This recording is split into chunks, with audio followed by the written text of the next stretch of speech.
mga lutuing pangmeryenda o panghimagas gamit ang balinghoy o kamoting kahoy. Ang lanson ang isa sa napakalinamnam at masarap na panghapunang meryenda. Isa sa pinakatanyag na kakaninang mga Ilonggo, kung saan ang ginadgad na kamoting kahoy ay hahaluan ng ginayat na buko at asukal na pula, pasisingawan sa lata ng tuna na binutasan ng ilalim, at paiibabawan ng minatamis na makapuno. Ang kakaning ito ay isang pangkaraniwang tanawin at mabibili sa mga pondahan. Nakabilot sa dahon ng saging at may budbud na kinayod na niyog kung simpleng lanson lamang ang bibilhin.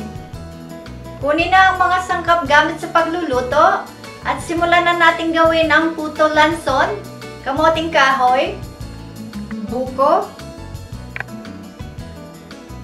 asukal na puti, asukal na pula, at dahon ng saging. Para sa pangibabaw, makapuno, asukal na pula. Isalin sa isang salaan ang mga ginayat na kamoting kahoy. Pipigayin natin ito hanggang sa lumabas ang mga katas. Maaaring gawin ito ng makalawang ulit kung ginadgad na sariwang kamoting kahoy ang gagamitin. Kung meron kayong malinis na telang puti, maaari itong gamitin sa pagpipiga ng katas. Siguruhin lang natin na mapipiga natin ito ng maayos upang hindi pumait ang lasa ng ating puto. Matapos nating mapiga, sumukat tayo ng 4 na tasa ng pinigang kamoting kahoy at isalin natin sa isang malalim na mangkok upang gagamitang haluan ng mga sangkap. Ilagay na rin natin ang ginadgad na buko,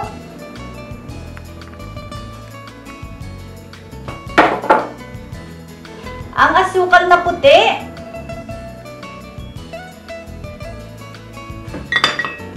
haluin natin itong mabuti hanggang sa magsama-sama ang lahat ng mga sangkap.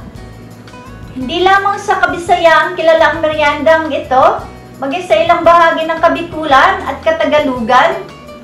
Iba't ibang karagdagang sangkap tulad ng paghahalo ng makapuno, buko, o simpleng ginadgad na asukal lamang ang paggawa ng puto.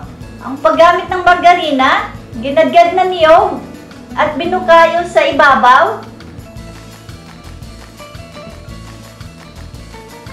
Tumabas tayo ng dahon ng saging, nakasukat ng taas ng ating hulmahan. Tabasan din ang magkabilang dulo at hulmahing pabilog.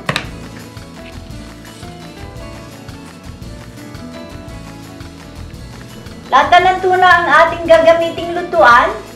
Binutasan natin ang ilalim upang daanan ang singaw habang niluluto. Ilapat natin sa gilid ang dahon at isa-isang budburan ng asukal na pula ang ilalim. Para sa karagdagang kaalaman, kaya ito tinawag na puto dahil ang tradisyonal na pamamaraan sa pagluluto o pagpapasingaw ay kahalintulad ng paggawa ng puto bumbong.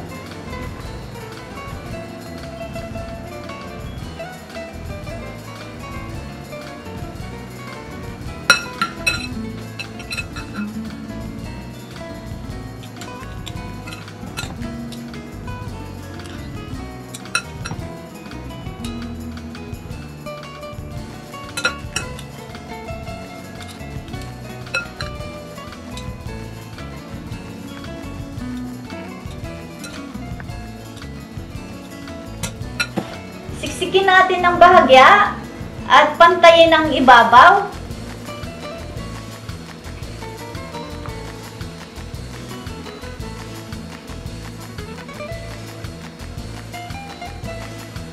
Isalang sa pasingawan na may pinakulo ng tubig at lutuin ng 20 minuto o hanggang sa maluto ng maayos.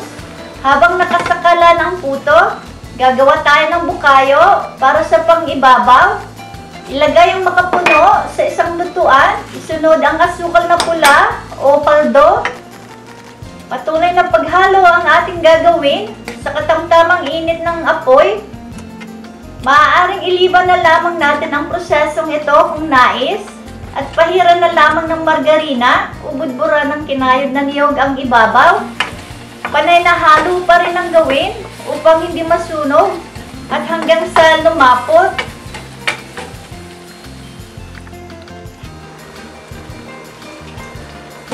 Hanguin ang mga puto, palamigin bago alisin sa hulmahan.